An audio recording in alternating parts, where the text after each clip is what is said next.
A lot of people don't realize about the Constitution.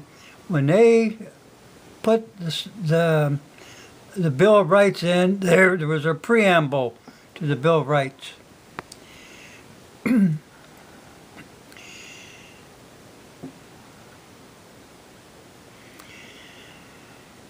Uh, in the beginning, there was 12 amendments uh, proposed, but two had to do with congressional representation and Congress, how much Congress is going to get paid, and they were not adopted.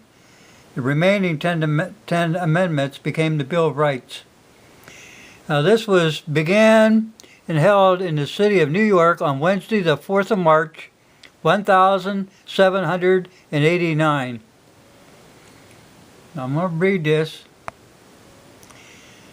The convention, of a number of the states, having at the time of their adopting the Constitution, expressed a desire in order to prevent misconstruction or abuse of its powers, that further declaratory and restrictive clauses should be added.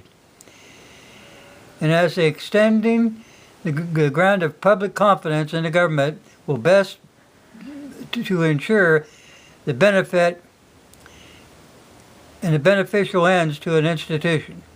Resolved by the state and the House of Representatives of the United States of America and Congress assembled, 2/3 of both houses concurring that the following articles be proposed to the legislation of the several states as amendments to the Constitution of the United States, all and any of which articles, when ratified by 3/4 of the legislation, shall be valid to all intent and purposes as part of the said Constitution.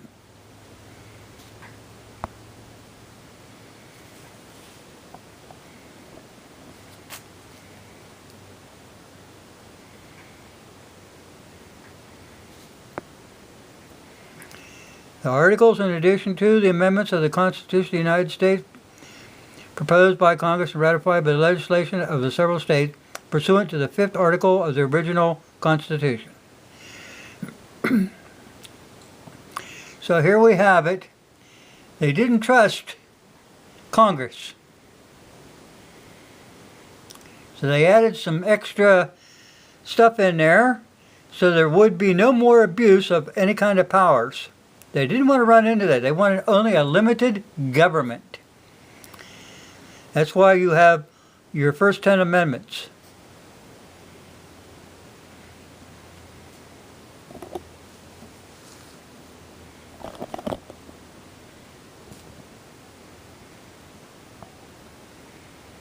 Congress shall make no laws respecting an establishment of religion or prohibiting the free exercise thereof or abridging the freedom of speech or of the press or the right of the people peaceably to assemble and to petition the government for a redress of grievances.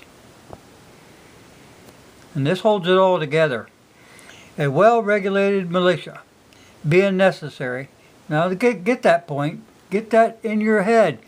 It's necessary for the people. For the security of a free state, the right of the people to keep and bear arms shall not be infringed. Like I said, after the word infringed, do you see any subparagraphs A, B, C, D, which would stipulate what an acceptable infringement would be? No, there are none. Therefore, all infringement is forbidden. They are constitutionally barred from infringing upon your rights.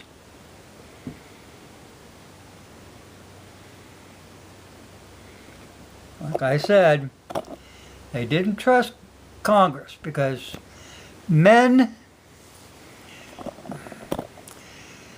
sometimes get to the point that they want more power, more power, more power.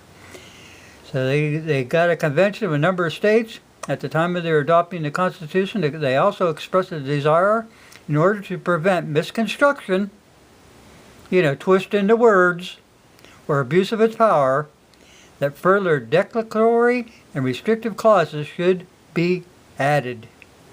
That way, that gives the public more confidence in the government.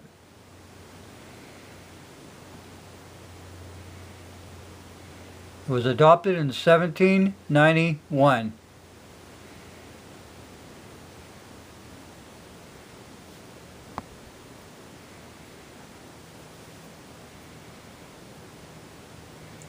It's important that you know that a lot of people, they see the Constitution and they don't see the preamble to the Bill of Rights. It was there for a purpose.